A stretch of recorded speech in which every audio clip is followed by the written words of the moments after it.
다 죽어가는 사람 살리고 나면 가족분들이 찾아와서 의사분 손잡고 고맙습니다. 그거 하나의 의사가 살죠. 이국종 교수는 왜 이렇게 말씀 한 번만 하면 다들 그렇게 죽자 사자 달려들까요? 튀는 거, 모난 돌 꼭 정 맞아야 된다고 생각하는 건지요. 사람 살린 죄밖에 없던데 이국종 교수의 토로 들어보시겠습니다. 대한민국의 수많은 의사 선생님들께서 이국종이가 별건 아닌 환자 된다 쇼한다고 난리가 났었습니다. 시민단체처를 한쪽에서는 빨갱이라고 그러고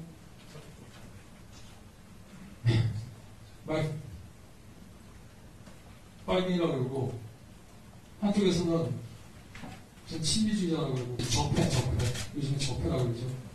잘 알고 있습니다. 누구는 조직에 충성하지 않고 사람에 충성하지 않고 조직에 충성하다고 하는 영원히 한국 사회에 있는 걸로 합니다. 저는 그 반대입니다. 조직에 충성하기보다는 사람만 보호합니다. 근데 환자의 인권이나 그런 게 중요하지 않다는 게 절대 아닙니다. 저 그런 사람 아닙니다. 저는 이런 환자분에 대해서 큰 이벤트가 돼서 이런 것 때문에 뭘 하려고 하지 않습니다. 저희가 생각하는 환자의 인권은 환자가 죽음의 선상에 서 있을 때 물러나지 않는 겁니다. 물러서지 말라고 그러죠, 제가. 저도 물러서지 않습니다. 제가 일을 한다. 잘릴 때까지는 물러서지 않을 겁니다. 사회 이슈를 함께 짚어주실 세 분을 모셨습니다. 최진봉 성공회대 교수, 양지열 변호사, 그리고 정일채 의사 출신 변호사시죠. 함께 하셨습니다. 안녕하십니까? 안녕하세요. 예. 아무래도 이분은 기적적으로 돌아왔다고밖에 저희가 설명할 수 없을 것 같습니다. 바로 오모라는 귀순병사 말이죠. 지금 제작진이 한번 CCTV를 돌려봤는데요. 이렇지 않았으면 돌아가실 수도 있다라고 하는 기적적인 생환의 순간이 있었습니다. 이 상황이 아니었다면요, 이분은 오늘 우리와 함께 하지 못합니다. 바로 첫 번째로 뽑은 영상을 저희가 보여드리겠습니다. 희뿌연 화면 속으로 지금 지프차 한 대가 질주를 하고 있습니다. 상당히 높은 속도로 달리고 있는데요. 군사분계선 부근 판문각에서 떨어진 포장 도로를 따라서 고속으로 남하하고 있는데 저 초소에서 속도를 멈추는 듯하다 바로 내달리니까요. 뒤에서 검문을 하려고 했던 북한군이 차량 제지를 못하고 뒤따라왔습니다. 저 때 총격을 가했다면요. 어쩌면 우리한테는 돌아오지 못하는 거 아니겠습니까?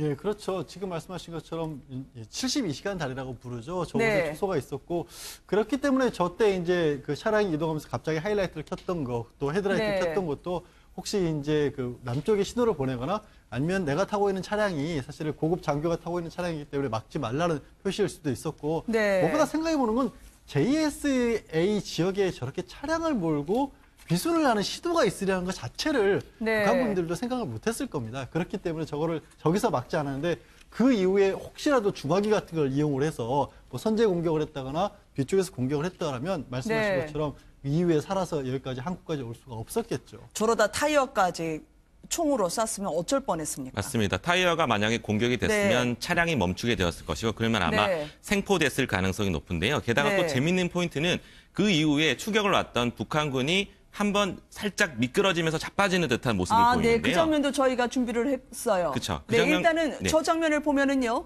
저렇게 달려오던 차가 초소에서 당연히 검문을 받아야 되는데 검문을 받지 않고요. 그대로 내달리니까요. 뒤에 있던 북한군이 계속 추격을 하면서 포복을 해서 총격을 가할 바로 그 직전 상황이었습니다. 맞습니다. 그래서 지프 같은 경우에는 만약에 이 지프 자체를 공격을 해서 지프 타이어가 만약에 문제가 생겼으면 그대로 아마 잡혔을 가능성이 높은데요. 그 다음 장면을 보시면 약간 재밌는 장면인데. 지금 이 장면이죠. 그렇죠. 여기서 북한군이 한번 미끄러집니다. 미끄러지는 장면이 있는데 만약에 이때 미끄러지지 않고 제대로 정조준을 했다면 사망했을 가능성도 있겠죠. 네. 두 번째로 제작진이 뽑았던 이분이 우리에게 살아 돌아올 수 있었던 천운이 함께 했던 그 장면입니다. 저기서 보면은요. 그냥 앉아서 쏴를 할 것 같았는데 엎어지고 스텝이 꼬이다 보니까 엎드려 쏴가 돼버렸거든요. 그렇죠. 어러다 보면 아무래도 이제 조준이 어렵지 않겠습니까? 그러니까 평소에는 그냥 서서 쏘고 준비를 하고 있었는데 갑자기 넘어지면서 제대로 준비를 못했을 상황이 있고 그 상황에서 열심히 달리다 보니까 조준이 안 맞을 가능성이 있고 이러다 보니까 결국 살아날 수 있는 기회를 가졌다고 볼 수 있을 것 같은데 지금 말씀하신 이런 세 가지. 뒤에 쫓아왔던 병사들도요.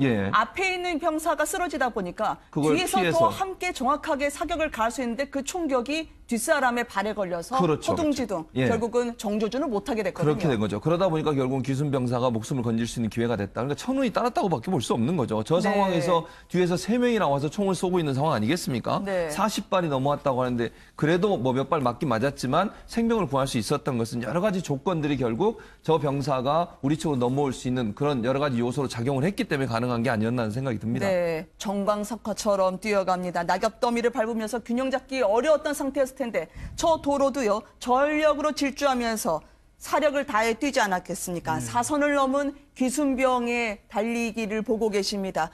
그런데 말이죠, 원래 저 정도 길이가 되는 조준 길이어야 굉장히 파괴력이 있는 총들이었다고 하는데 지금 보시면 말이죠, 워낙 너무 가까운 거리였기 때문에 오히려 더 정확하게 맞추기 어려웠다고 하더라고요. 네, 그게 AK-47을 개량한 88 소총이라고 하는데 네. 이 88 소총 같은 경우에는 50m 정도가 됐을 때 파괴력이 가장 크게 된다고 합니다. 네. 쉽게 말하면 총탄이 그대로 몸에 머물러야지 그 충격량이 전달될 수가 있는데 네. 지금처럼 너무 근거리에 있었기 때문에 관통을 해 나갔기 때문에 오히려 충격은 전달되지 않은 건데요. 쉽게 네네. 생각하면 우리가 호두 같은 걸 머리로 깬다 생각할 때 오히려 깨지면 아프지가 않고요. 네. 안 깨지면 더 아프거든요. 쉽게 말하면 그런 걸로 설명드릴 수가 있을 것 같습니다. 저 김일성 친필비 옆에 있던 바로 신속대운군이라고 하고는 저 사람들이 말이죠. 이 소총을 들고 있는 거였고요. 세 번째로 저희가 뽑았던 겁니다. 뒤늦게 허둥지둥 달려왔던 북한 병사입니다만 어쩌면 저 배낭 안에 뭐가 있는지 모르겠는데요. 가공할 만한 화기가 있었다면 저게 적시에 갔다면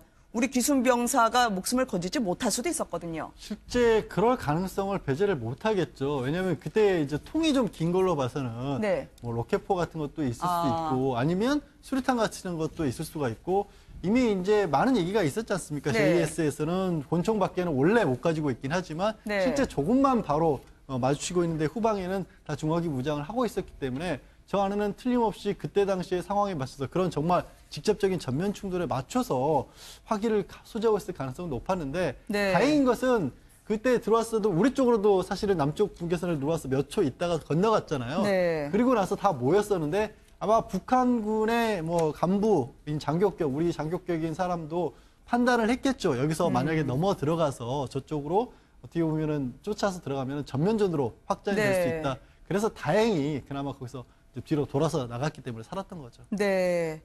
저 김일성 친필비 앞에 모였던 북한 군인들을 보면은요. 네. 저기가 원래 북한의 공동경비구역 투어를 시작하는 자리라고 하더라고요. 그렇죠. 예. 그렇지만 저 배낭 안에 무엇이 들어있는지 모르겠습니다만 정말 큰일 날 뻔했다라는 생각이 듭니다. 그렇죠. 지금 양지열 변호사 얘기했듯이 만약 로켓 추진형 수리탄 같은 게 들어있거나 네. 뭐 자동화기 같은 게 들어있을 경우에는 엄청난 파괴를 갖는 거 아니겠습니까?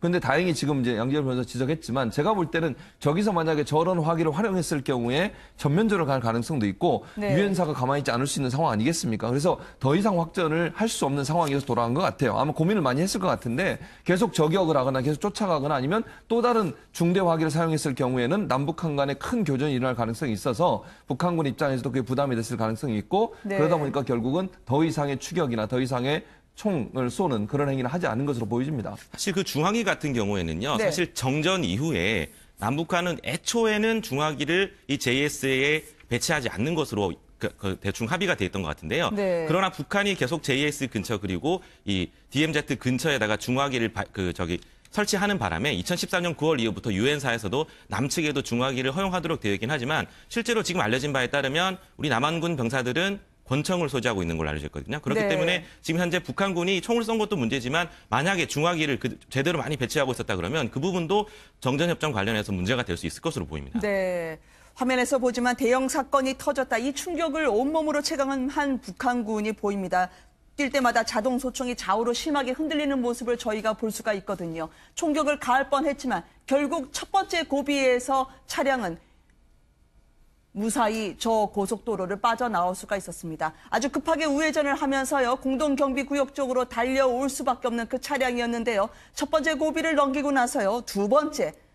한 번은 북한 군인이 넘어지고 그리고 자유를 향해서 사선을 넘은 이 젊은이 말이죠. 이 상황을 얼마나 시뮬레이션을 많이 돌렸을까요? 본인은 살기 위해서 얼마나 많은 시나리오를 또 가슴에 품고 있었을까요? 들어봐야 될 것들이 참 많죠. 이제 네. 의식을 많이 차려서 다행히 얘기를 하고 있고. 저 라이트 이제 킨 것도 일부러 생각을 했었을까요? 그 부분은 북한에서 탈북했던 군사들의 어떤 증언 같은 걸 따르면 네. 저렇게 하얀색으로 라이트를 켜거나 아니면 하얀 천을 걸거나 하는 게 두 가지 정도로 해석될 수 있다는 거예요. 첫 번째는 남쪽에 보내는 신호일 수도 있고 네. 잠깐 말씀드렸지만 저렇게 낮에 헤드라이트를 켜는 차량들은 그 장교급들, 영관급들이 타는 차량이기 때문에 초소에 우리는 막지 마라라는 그런 신호일 수도 있다는 겁니다. 네. 근데 이것도 아직은 추측일 뿐이고 지금 일단 귀순병이 의식을 차렸기 때문에 도대체 어떤 목적을 가지고 얼마만큼이나 준비를 했고 어디에 소속되어 있는 부대인지에 관한 얘기가 나올 거고요. 네. 저게 지금 우리가 보는 장면이 저희 CCTV가 저 정도인데 사실은 얼마나 멀리서부터 집차라는 것을 끌고 갈 수 있었을까라는 것도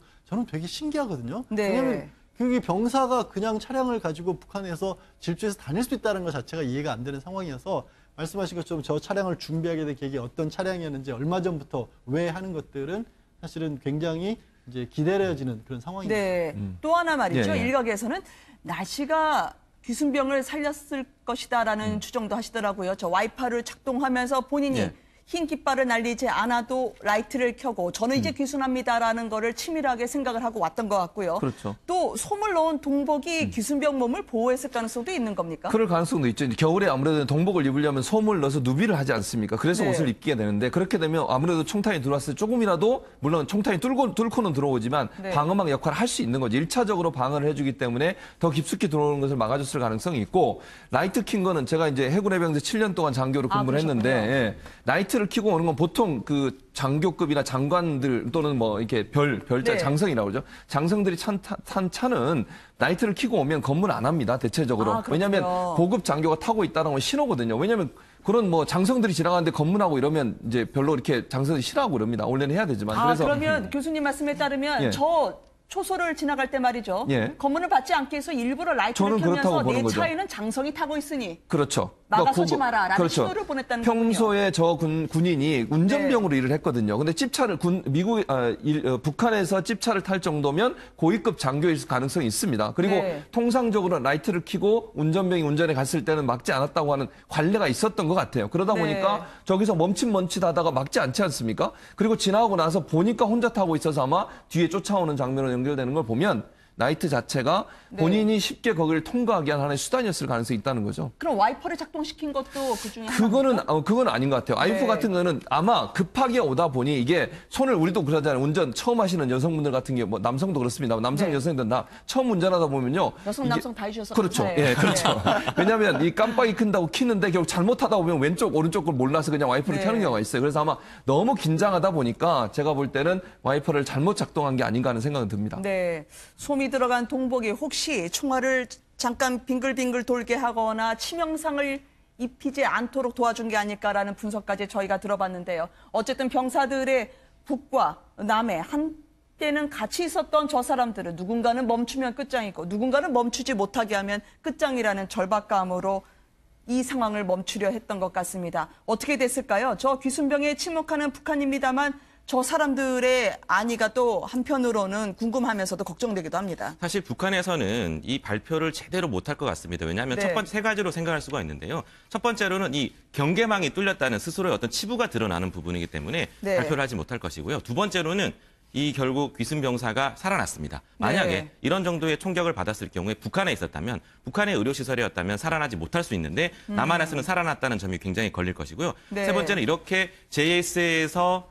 북한군이 귀순한다 그러면 기존에 있는 병사 그리고 다른 주민들한테도 굉장한 동요가 될 수 있기 때문에 아마 이런 여러 가지 면들 때문에 제대로 발표를 하지 못하지 않을까 하는 생각입니다. 네, 낙엽 때문에 이 사람을 찾지 못했다곤 하지만 자유의식 벽에서요. 지금 누워있는 병사의 모습을 저희가 확인할 수가 있었습니다. 하얀 양말이 그대로요. 아마 너무나 절박하게 달렸기 때문에 군화가 벗겨진 상태에서 저 지경으로 가지 않았을까라는 생각이 듭니다. 솜으로 들어간 동복에 대해서도 변호사님은 동의를 하시나요?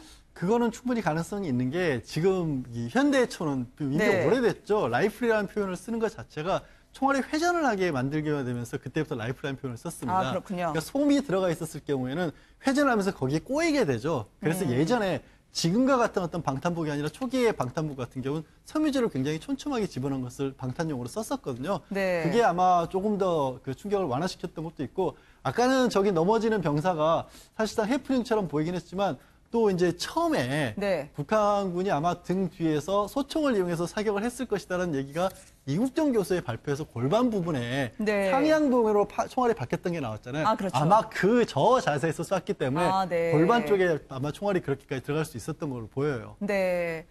부대원들에 의해서 지금 포복한 부사관들까지요, 천천히 접근해서 결국은 귀순병사를 자유의 품으로 오게 하는 그 과정을 보고 계십니다. 저 장면을 보면서 태영호 전 영국 주재 북한 대사관 공사가요, 살아나서 정말 기쁘고, 그렇지만 우리가 걸그룹 노래를 즐겁게 혹은 부담 없이 들을 수 없을 것 같습니다. 왜냐하면 노래를 들으려는 진짜 이유는 눈만 감으면 북한 총탄에 쫓기고 있다는 불안감에 시달리기 때문이라는데 정말 맞는 것 같아요. 그렇죠. 지금 사실 네. 생각해보면 우리 보통 사람들로서는 도저히 상상도 할 수 없는 그런 굉장한 위감이 아닐까 싶습니다. 네. 뒤에서 총알이 날아오고 실제로 총알이 5발, 6발이 박히고 있고 정말 아프고 정신을 잃고 그런 굉장한 아주 큰 고통을 받고 나서 실제로 2차에 걸친 수술을 했으나 의식이 돌아오지 않았어요. 네. 다행히 지금 기적적으로 의식이 회복됐으나 아직까지 회복은 좀 더 지켜봐야 되는 상태인데요.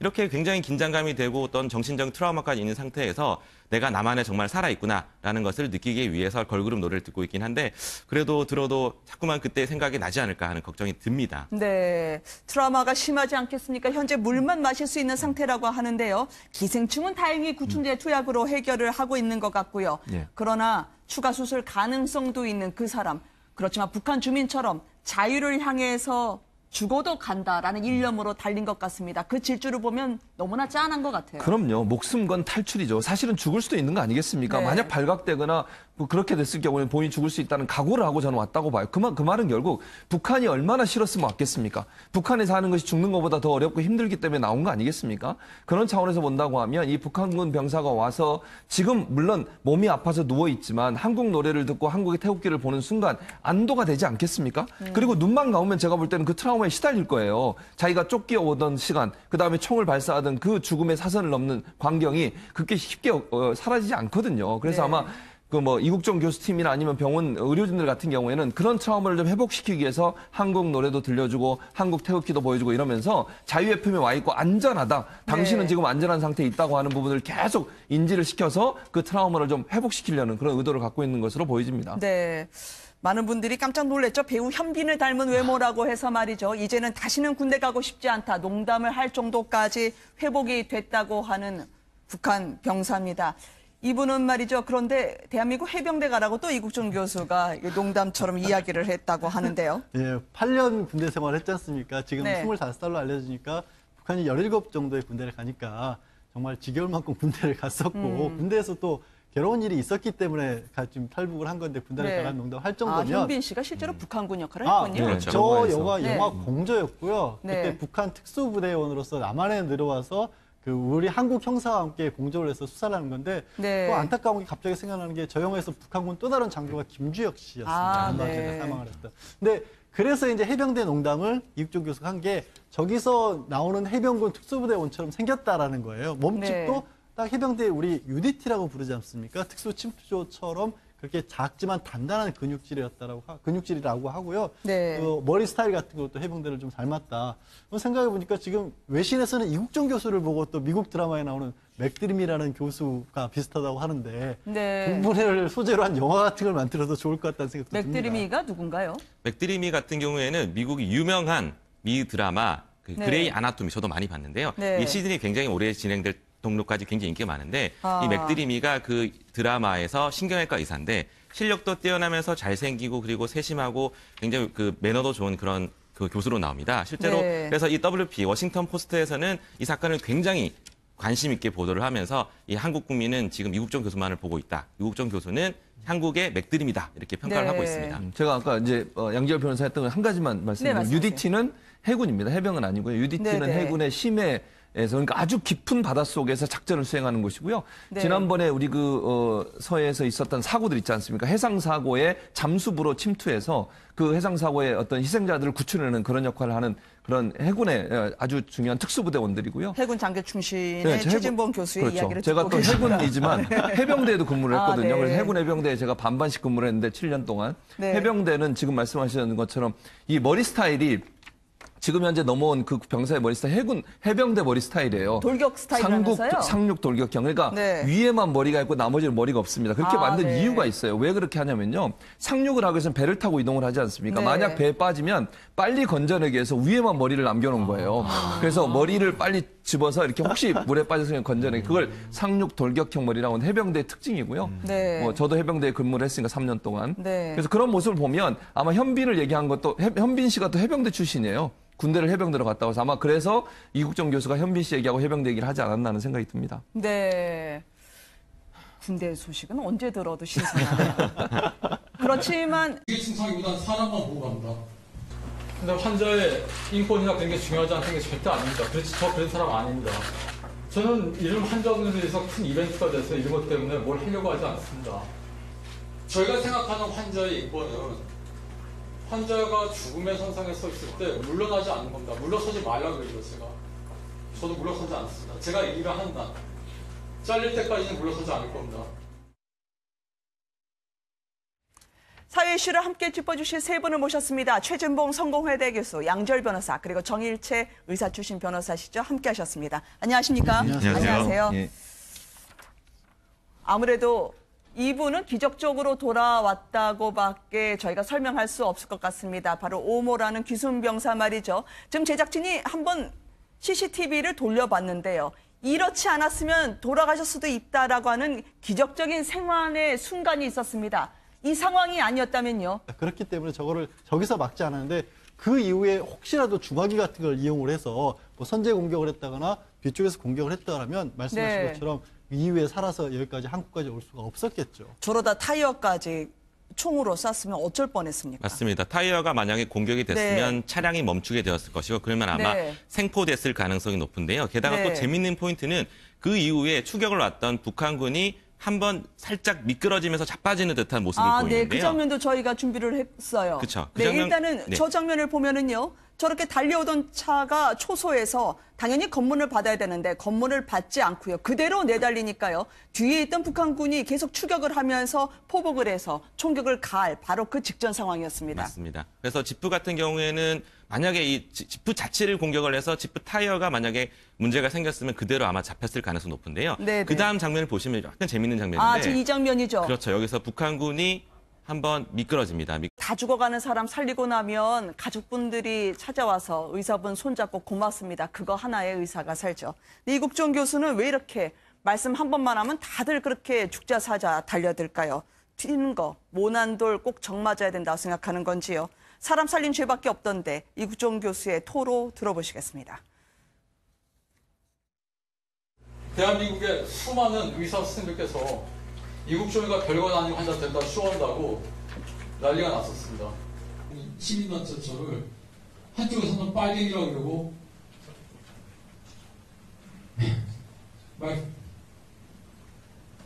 빨갱이라고 그러고 한쪽에서는 전 친미주의자라고 그러고 적폐 요즘에 적폐라고 그러죠.